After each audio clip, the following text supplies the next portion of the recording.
Hey everyone, welcome back to the Colcom podcast. I'm Jeff. I'm Solo. Okay, we're at Colcom today. We're going to look at one of the topics that might be used in a discussion. What's our topic today? Childhood and school days. Ooh, childhood and school days. Good. Okay, let's walk down memory lane. Number one, what do you miss most about being a child or a student? I miss kind of the worry-free. Mm-hmm. You know, there's so many things you don't have to think about. You can just, your only focus is having fun. Mm-hmm. And that's really nice. This is, I guess this is how I'll end. This is strange. I miss like waiting for the weekend because there would always be someone's birthday party. Oh. So I was like, oh, I miss like the excitement of the weekend coming because I knew I'm going to go over to a friend's house and have a birthday party. Yeah. That's one thing I miss about those days. Yeah. Yeah, it's like simpler things get you excited back then too. Yeah, as well as like the world seemed so much larger. Like I remember like going to my friend's house that had a swimming pool, and that swimming pool was huge. But now that I'm an adult and I look at that same pool, I'm like going, oh, that was so small. Like I can't believe how big I used to think it was. Yeah, the world just seems a whole lot more like special in some ways, I guess. Yeah. Do you want to read number 2? Yeah. What did you like to do when you were a child? What did I like to do as a child? Well, in the summertime, it was I would go outside and play ball hockey with the neighborhood kids. That was always fun to do. That's a very Canadian thing to do, just to play street hockey. I miss that. And then, I'd play video games with my friends, going over to someone's house that might have a new video game. For me, I liked reading. I liked writing, actually, like writing stories. Okay. And writing songs. And what else? I really loved like listening to music and watching movies, but my parents always tried to like monitor what I was doing. So I remember like sneaking around a lot to like listen to my favorite artists or like watching the song. You had like helicopter parents? Yeah. Oh my god. I had a very free lifestyle. I miss, just also just like because it's Canada too, and there's forests everywhere, just playing games in the forest, like hide and seek and manhunt. Yeah, that sounds fun. Yeah. Number 3, who besides your parents had the biggest impact on your childhood? Man, I feel like that's a hard, to exclude your parents. It's hard. That's a hard one because I always just like, who's your role model? My mom and my dad. I like who molded you to the person? My parents. I feel like my answer could potentially be kind of sad because when I was a kid, I was like bullied a lot. So I feel like the people, like my peers influenced me a lot, not necessarily my friends, but just kind of the people who I was around. They kind of really shaped like my self-perception. Right. Yeah. Actually, I would say it's hard.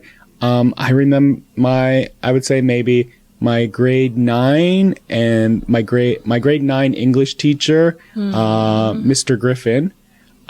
He changed me because he said I'll give you bonus marks if you could in the writing assignment if you could make me laugh. Oh. So he really encouraged my creativity. Yeah, and then the same thing with my grade 11 English teacher, Mr. Lomax too.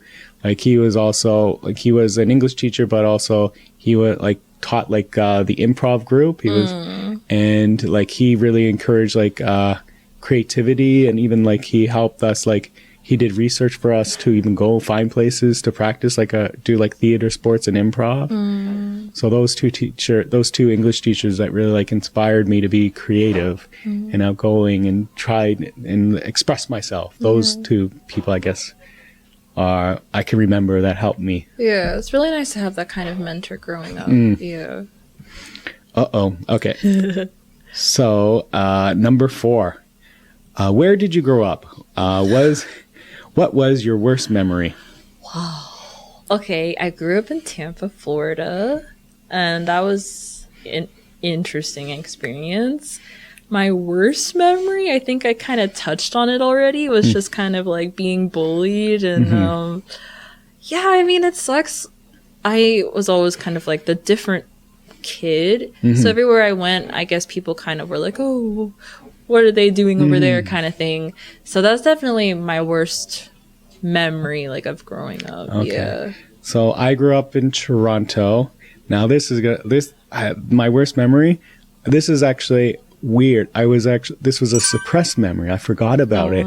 And then there was actually like 2 years ago, like I was at a gogi restaurant with my friend, and I said, oh, fuck.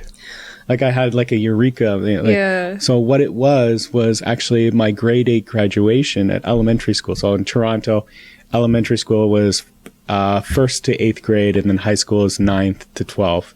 But there was my grade 8 graduation, and one of the girls in my class, she was having a graduation party at her house, and everyone was invited except for me. Oh, no. So, and like even like people were trying to convince her, like, going, hey, you should invite Jeff. She's like, oh, there's too many people because so-and-so wants to bring their 7th grade girlfriend. So like some people are bringing so there's not going to be enough, there's too many people. So Jeff, like, so yeah, like I basically, everyone was happy and clapping, and then everyone went to the party, and I went home, and I guess I cried. Oh, that's so sad. I'm sorry. That's why it was I don't care. I can say it now because it's bringing it out is healing, I feel. Yeah, that's true. And it's, fuck them. What's funny is that girl then became a teacher herself, and she was like, I just want to make sure that children are happy. I'm like, you bitch, you realize you gave this child one of their worst memories. Yeah. What about number 5? What was your favorite toy, and do you still have it? What was my favorite toy? So I'm looking at Lego. I always played with Lego because it's like building and fantasy and all that stuff. I don't have it because it's probably like my nieces and nephews probably like took it and lost half of it. Yeah. For me, it's like the Easy Bake Oven. Okay. Like for some reason, there was something so magical about it to me. I thought, oh, you can make a cake like inside this little thing. And I wish I still had it because honestly, I would probably use it because I just think there's something so cool about it. Yeah. Okay. Yeah. We don't have our toys anymore. Yeah. Number 6. Do you think that teenagers these days have a better or worse childhood than your generation, and why? I want to say worse because, I feel like I'm going to sound so old right now, but I feel like kids nowadays don't really get to be kids anymore.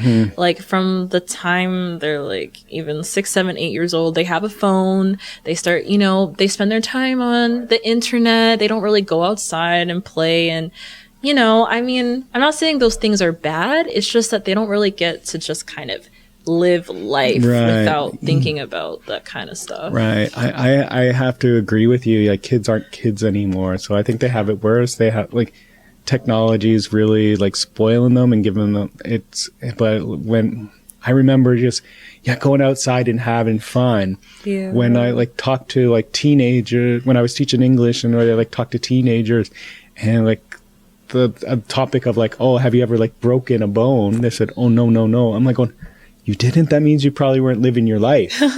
I'm like going, I've broken my arm and my foot and my fingers and my toes, but every time I did it, I was having fun doing it. Yeah.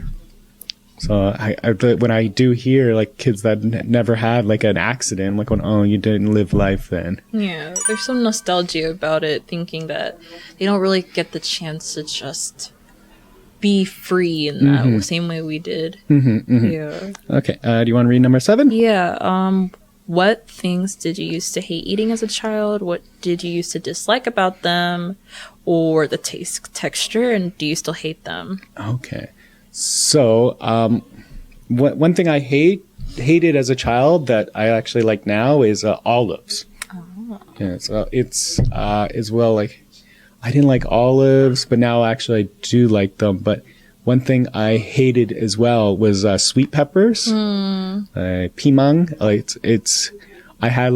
was like very sick, and I remember like I was just throwing up, and I remember is just seeing all these things. So every time I taste it, it brings back the bad memories of like me being violently ill. I have two things too. Also, first is mushrooms. Okay. Like, I'm actually allergic to them, and I also just didn't like the texture or the taste. But for some reason, like quite recently, I don't know why, I like wanted to rebel against myself. I said, you know what? I want to eat mushrooms for some reason. So now, actually, I kind of like them. I can't have a lot of them, but I do enjoy them. And it's kind of weird because I kind of like forced myself. Like, I want to eat mushrooms. Like, I don't know why. I like mushrooms. But everyone in my family has a memory of me hating mushrooms. Oh, really? But it wasn't that I hated mushrooms. It's just actually I didn't like the style that my mom always cooked it. She would like always just pan fry mushrooms and and they're very like soggy and mushy. But like baked mushrooms and deep fried mushrooms are delicious. Yeah, I think they're also better eating it with other things.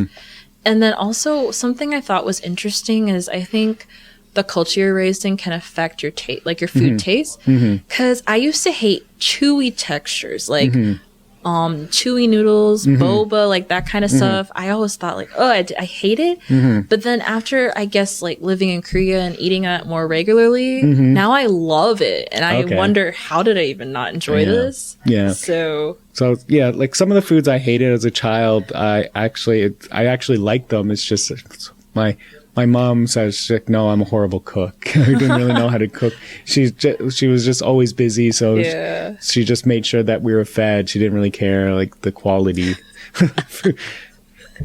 As long as we had enough quantity, she didn't care about the quality. Number 8. When you were a kid or a teenager, what did you want to be when you grew up? I love this question now because actually I wanted to be what I am now, like an entertainer, musician, but I almost gave up on it because everyone was just kind of like, oh, you have to get a normal job. Like you can never succeed in that kind of career. So now I kind of feel proud of myself because I'm like, hey, your younger self can like never thought it was possible, but now I'm kind of like working towards it. So it makes me feel like, oh, I'm actually trying to be like what I wanted to be when I grow up. So it feels really special. I wanted to, when I was a child, I wanted to be someone that had like an impact on the world. So like, I remember there was a time I wanted to be a doctor, and I did like the take a student to work day, and I went to a hospital and I saw like the pathology. So like all the stuff that was removed from people's bodies, and how I'm like, oh, that's so disgusting. I don't want to do that. And then I remember I wanted to be like a comic book artist, but I just sucked at drawing. There was people that were much better than me. But I felt like, like there's some, like, what I'm doing now, which is like entertainment and actor and comedy. I've always had that element that's the one characteristic that I had that no one else had. And I'm glad I'm doing it now. Yeah. It's nice to kind of feel good about you know, the direction that we're going in. But thankfully, like I got a lot of people support. Like people didn't hold me back. The only person that held me back from my dreams was me. I learned when people really support me in my decisions. Do you want to read number 9? Oh, did you have any nicknames? Oh my God, I have so many nicknames. Me too. I feel like. Right. So my name is Jeffrey, but it's spelled Geoffrey. So it's pronounced Jeffrey, but it's spelled Joffrey. So everyone would call me Geoff, Joff, Goff, and all that golf. But then one nickname that I still have that when I go back home is my high school friends. They call me Shaggy. And it's the irony of that is because I now I don't have any hair, but I was called Shaggy because I had like shaggy hair. And it was given to me by my hockey team, because when I put on my hockey helmet, all my hair would come out, like the ears and the top and all that stuff. I can't think of many like nicknames. The only thing I can think of is like I used to go by my middle name for a while, which is Monique. Okay. And people used to call me Momo. Mm-hmm. And that was cute for a while, but then I kind of grew out of it. I was like, I don't know. Momo? Yeah. That's like a pet's name or something. Yeah, it did kind of feel, I was like, yeah. Okay. And our final question. What do you want to say to your childhood, to your children that you didn't have or do when you were growing up? So like what we would say to our future children, right? Yeah, so if you had your children, what lesson would you like? So many things. I think the most important lesson that I would want them to just is be themselves. I know it sounds, but I feel like a lot of people are pressured even by their parents to be like a certain way. And I just want my child to feel safe and that they can be who they are and there's nothing wrong with them. Right. So I just really want to encourage them not only to be themselves, but also just to be kind and kind of allow everyone to have that kind of freedom to be who they are without feeling like they have to hide something. Yeah, I would like to encourage my kid. I would like to say they have to actually work hard, like study, because like there's a time to play, but there's also a time to work hard, and the harder you work, the more the results will be much better when you're older. If I had to talk to my teenage self, I would tell teenagers like a teenage boy like one, don't be afraid to ask a girl out. They like you as well. They probably like you as well. Yeah. If I had to tell my teenage self something, I would say don't let people step all over you because I was very much, like I said, shy and stuff. And so people would like take advantage of that.